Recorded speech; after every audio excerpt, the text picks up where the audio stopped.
Aiy-yu-kwee friends, welcome back to my channel. This is Melita and this is my channel, The Midnight Librarian. And today we are going to do the mid-year book freakout tag. Yes. So normally I hope not to do two tags in the same month. However, because I'm new-ish to BookTube, I would like you to know my taste in books. Half the year's gone by, so this I feel like is a good way for you to get a taste of what my taste is in books, to learn more about me as a booktuber, as well as figure out if your and my reading tastes align. It's like bookmatch.com. This is a pretty old tag. I'm going to have the original creator down in the description below. Before we get started, I just wanted to update you that my Goodreads goal for this year was 45 books. I am ahead by 6 at 28. I'm currently in the process of reading 2 books right now. And normally I put my goal at 60 books. However, for whatever reason in January, when I set my goal, I scaled it back because I wanted to not put so much pressure on myself. I also hope to get more into my tomes, so to read bigger books. I don't think I've done that as well as I would hope this year, but we're only at halftime. We still have time. Also, I'm just glad that I did that at the time because this 2020 is turning out to be quite the year with the pandemic and social injustices coming to light. But I've read more than I expected to so far, so I'm pretty happy about that. Question 1 is, what is the best book you've read so far in 2020? And that would have to be The Poet X by Elizabeth Acevedo. This book, oh my goodness. So I read With the Fire on High last year. It was one of my favorite books of the year. This one, oh my goodness, if it's not my favorite for the year also, but I still have another Acevedo book to read this year. But this one, oh my goodness, this one follows Xiomara Batista. She is a Dominican girl growing up in Harlem, and she's a curvy girl, and it's hard for her to hide her body. Everyone's noticing, and she feels like she doesn't have a voice. Follow their rules and stay quiet. And she's finding it hard to do so. So Xiomara is finding her words through her journal. And when she is invited to the slam poetry club at her school, she's finding that she has a louder voice than she expected to. This book also explores aspects of Xiomara and her mother's relationship, her relationship with her church, her relationship with her brother, as she feels like she has to protect him, yet he doesn't always stick up for her. So this was definitely heartbreaking. Not one I should have read at work because there were tears, definitely. So this one, I would be surprised if it's not my favorite book of the year, but again, we still have half the year to go. Question 2 is, what was the best sequel that you read in 2020? And I don't know if this one would be considered a sequel. I'm considering it a sequel because it's the best one that I've read this year so far, and that is Down Among the Sticks and Bones by Seanan McGuire. This is the second publication in the Wayward Children's series, the first one being Every Heart a Doorway. Now, if you haven't heard of this series, I'm a little surprised, as this has been one of BookTube's babies for a while. And from what I understand, it is encouraged that you read the first one, Every Heart a Doorway, before reading any of the others, but any of the others that are published after Every Heart a Doorway, you can read in whatever order you want. I am reading them in publication order just because that's who I am. So this is the second one in publication, Down Among the Sticks and Bones. So Every Heart a Doorway is about children who go through doors or portals. Think Narnia or Alice in Wonderland. They go into these different worlds that are completely different from, or sometimes vastly different, sometimes slightly different universes, worlds than our own. They fall in love with the place. Sometimes some children can stay there. Other times the children get sent back to this world, and basically they are unable to cope with that fact that they may not ever find that door again. and so they get sent to this wayward home for children, where it is perceived that they are going to fix these children. However, it is actually kind of a recuperating home for them, as they help them deal with the fact that they may never see their door again, but also to let them know that they are not alone, that there are other children who have gone to these worlds. It may not be the same world as that they had gone to, but they are not alone in that they went to these other worlds and are trying to get back as well. So there's different worlds, and every Heart of Doorway kind of explores the different kinds of worlds, and we meet Jack and Jill, twin sisters, and this follows their story even further. We kind of get a taste of their story in the first one, but this is more of how they grew up, how they found their door, and how they ended up living in that world for a while and then having to come back. So far, the series has been darker than I expected it to be. It surprised me with every Heart of Doorway just how dark it was. So when I got to this one, I kind of was prepared for it a bit more and still enjoyed it. I really hope to pick up the third one here shortly, as soon as I get it. These are all relatively short. It's very atmospheric. Question 3 is, what is the new release that you haven't read but want to? And that would be Elizabeth Acevedo's third book, Clap When You Land. I've had the audiobook version of this for a month now, and I finally got the physical version. I understand that it would be easier and faster if I just got it through Amazon. However, I am trying to support my local small bookstores, and I know it's not their fault, but oh my goodness, I was checking my email every day until I got the notification that this has been sent to me. So I really appreciate it. It was just, I was not patient for this. So I can't wait to get into this. Basically, this is this is Elizabeth Acevedo, so it's another book written in verse that I hope to listen to as I read it.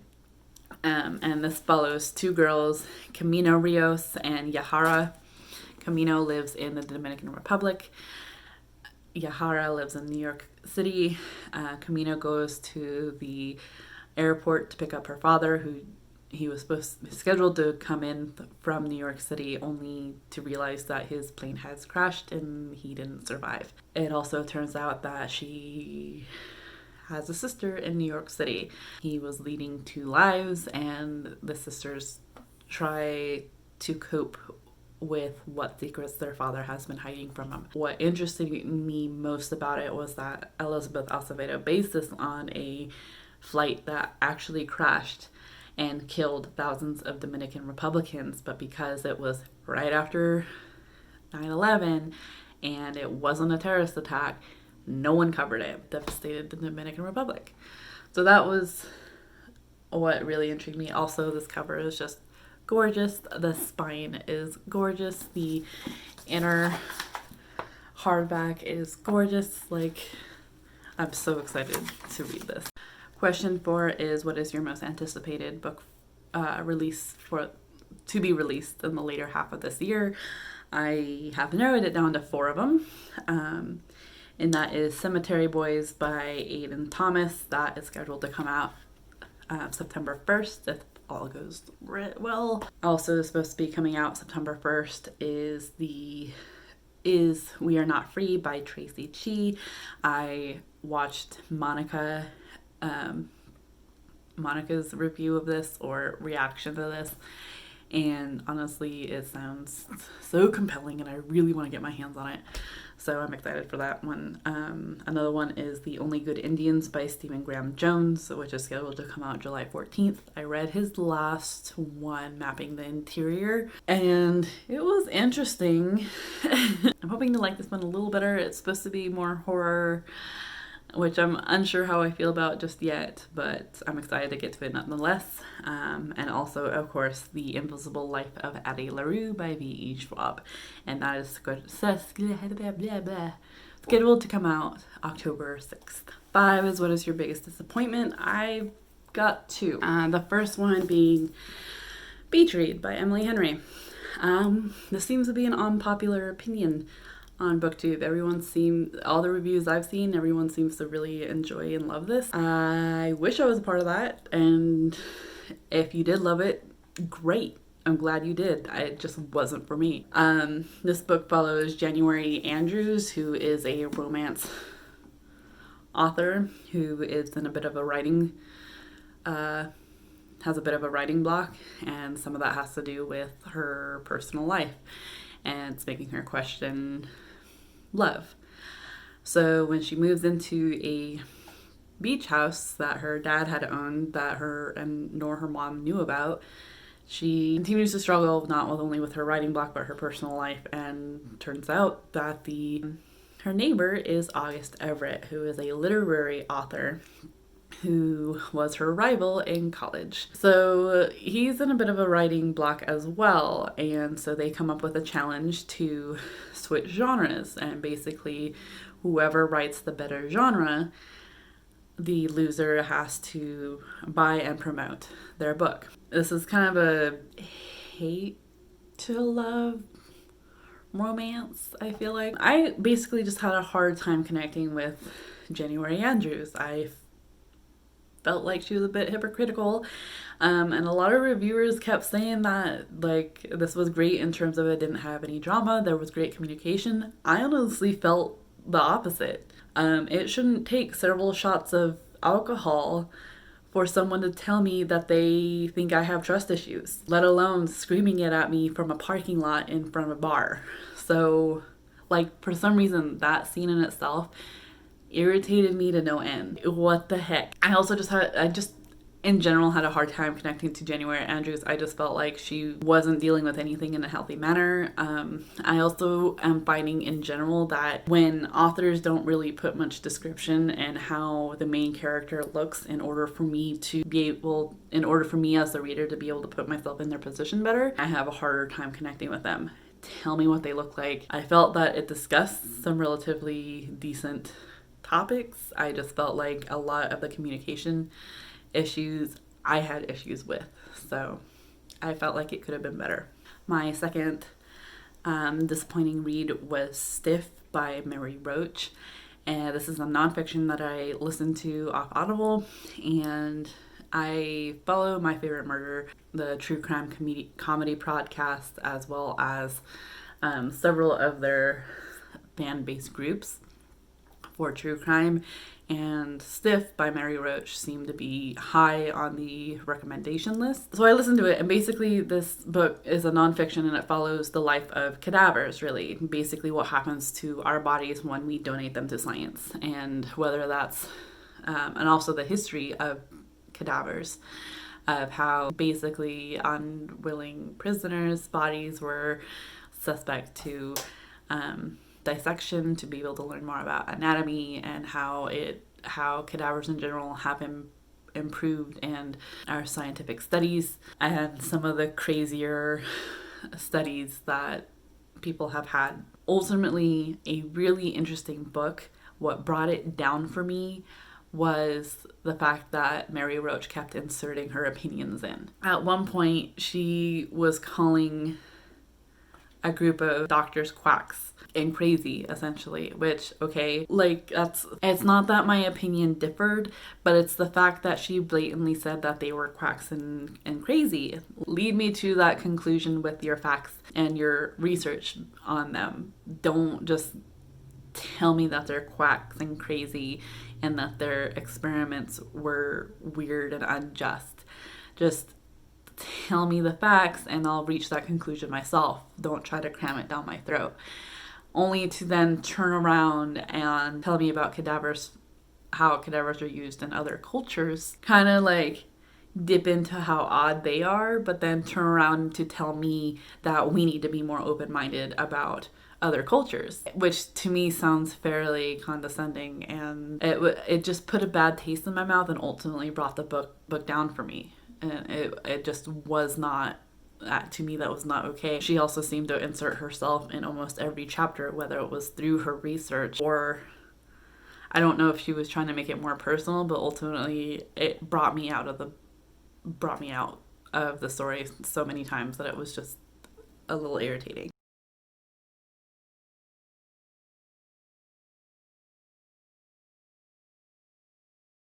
Question 6 is, what is your biggest surprise? I can talk. Biggest surprise.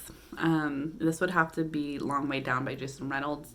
I listened to this through Libby, through my library, and I don't know what I was expecting. I remember this one being popular on BookTube a couple of years ago, and for some reason kept putting it off and kept putting it off, not thinking that I would enjoy it or that it wouldn't connect with me, and just kind of picked it up by chance on Libby. It was available right then and there, and listened to it in a day. It was powerful. It was to the point where I bought a physical version. I'm still waiting for it. I thought it was fairly powerful in the fact that not only because of its content, what it's about 15-year-old Will, his brother is shot and killed, and what he's running in his mind are the rules: no crying, no snitching,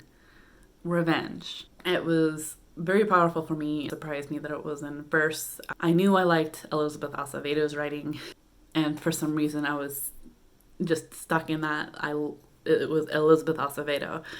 I didn't necessarily want to break out of that, despite having a couple of books written in verse.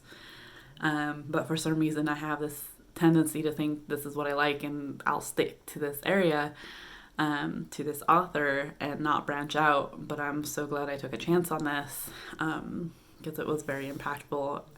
As I said, I did order a physical copy. I hope to get the audio version as well, because I do feel like the way Jason Reynolds narrated it was how he intended it to be. I also appreciated his interview at the end of the book as well. So that was, I believe I gave it 4 or 5 out of 5 stars. It did surprise me, and I'm sorry I didn't pick it up sooner. Question 7 is your new favorite author, whether it's new to you or a debut author. And honestly, I don't tend to want to say favorites until I read more than one of their books. Some that I hope to keep an eye on after reading reading one of their books so far this year is R.F. Kuang, who wrote The Poppy War, Alicia Dow, who wrote The Sound of Stars, as well as Jason Reynolds, who wrote The Long Way Down. 3 of them I hope to read more of, and hoping that they become new authors that I thoroughly enjoy and will get all of their works by. Question 8 is who is your newest fictional crush? I don't tend to crush on characters too often, and this is probably going to confuse the hell out of you. Augustus Everett. He was just the right amount of moody with compassion and communication, better than January Andrews. Like I said, he was better at communicating, and I appreciated that, and he was the right amount of brooding and had this bad boy tendency that I enjoyed. Question 9 is who is your new favorite character? And that would be Janelle from The Sound of Stars. I didn't like this book as much as I hoped I would. The romance in this book is definitely more prominent than I had anticipated. Basically, this is apocalyptic. Basically, aliens take over Earth. Art, books, music, they're all illegal now, as they encourage rebellion. However, Janelle or Ellie Baker has her own library. Could very well get her executed. She wants to rebel. She wants to do something different, but she does end up getting caught. She gets caught by Morris, who is one of the aliens. However, he does not turn her in because he found that he really likes human music and he wants her to get more for him. And so they do an exchange of he doesn't tell anyone about her books and she gets him more music. Like I said, the book itself, I wish I had liked a bit more. It was almost too much love in it, if that makes sense. Maybe, and that's just me. I hope that you still pick it up and you enjoy it. But Janelle Baker, she is Black. She is plus size, and the way she is described makes me think she is plus size. There's a couple of books that I've read that they'll say curvy or plus size, but I don't necessarily know what the author means by that. Janelle, I didn't realize how much I appreciated the description of Janelle until I read her and in putting on a sweater and her expecting it to be a crop top because she is endowed. That I appreciated the fact that her as a character I absolutely enjoyed. She is questionable, she doesn't trust, however she enjoys books. I just appreciated her character and her representation. Question 10, what is a book that made you cry? This one made me cry. But to mention a book that I haven't already mentioned is More Myself by Alicia Keys. I grew up listening to Alicia Keys. I don't like all of her music, but I appreciated this book, and there was a particular scene when she talks about her Nana that really got to me. But this book is just a lovely book, and if you know of Alicia Keys or if you listen to her music, I highly suggest you listen to her book. It's great, and she narrates it herself. Question 11 is what is the book that made you happy? And this would be The Downstairs Girl by Stacey Lee. I have a physical copy, I just don't have it with me. So it's about Jo Kwon. She is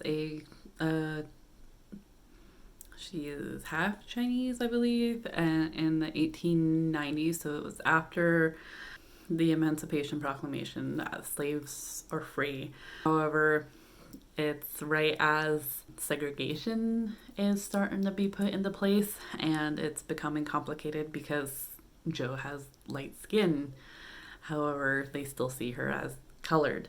So it's really just her trying to find her place, not only as a woman, but as a Chinese woman. And she ends up writing anonymously for a newspaper as advice column. And just her advice in the column is just hilarious and very forward for the time, and which I really appreciated. The book itself really delved into some topics and really opened my eyes to situations that I didn't quite think about, like Chinese during that time. I wasn't aware that after slavery became illegal, that slave owners had tried to get other populations of immigrants or to work for them, and found that no one likes to do that. So that was interesting and fun. Question 12 is what is the most beautiful book you received or got this year? And I mean, I hate to keep bringing this one up, but it's gorgeous. But also for something different, I actually really enjoyed this cover for the Southern Book Club's Guide to Slaying Vampires. I enjoy the contrast between the peaches, the blood, and the black. Also, another Elizabeth Acevedo's work. Absolutely love it. This one I just thought I enjoyed because I don't see this as a color very often in books. And that's When We Were Magic. That's like a really bright orangey red highlighter color. Which I didn't know if I would like or not, but seeing it in person, I absolutely love it. So that's awesome. Question 13 is what books do you need to read by the end of the year? All of them.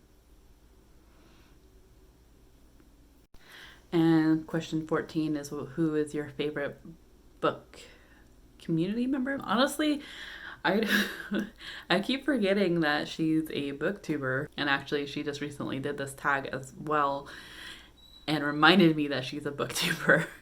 But that's Lena from Lena Norms. I followed her. She was one of the first ones I started following, and I've gotten some great book recommendations from watching her channel and watching her mid-year book freakout tag just helped remind me that her channel's still, like, not only still there, it's been there, and I watch her channel all the time, but for some reason it doesn't always compute that it's a booktube channel despite her talking about books. And she even mentioned that in her and the tag of just like, she has this connection. She's just hilarious, and I don't feel like anyone else really talks like her or talks about her on BookTube. So I just want to say that she's one of my favorite. I love her content, and she's always making this content that makes me think deeper. And that was the mid-year book freakout tag. If you like this video, be sure to give it a thumbs up. If you want to see more of me, more of my content, be sure to hit the subscribe button as well as the little bell icon to get notifications on when I post more videos. Follow me on other social media. I have my Instagram, Goodreads, and Twitter down below, as well as links to petitions, places you can donate to help fight social injustice. Otherwise, I hope you are all safe, and I hope that you have been in a great mindset to be able to enjoy reading. Hope to see you soon. Bye.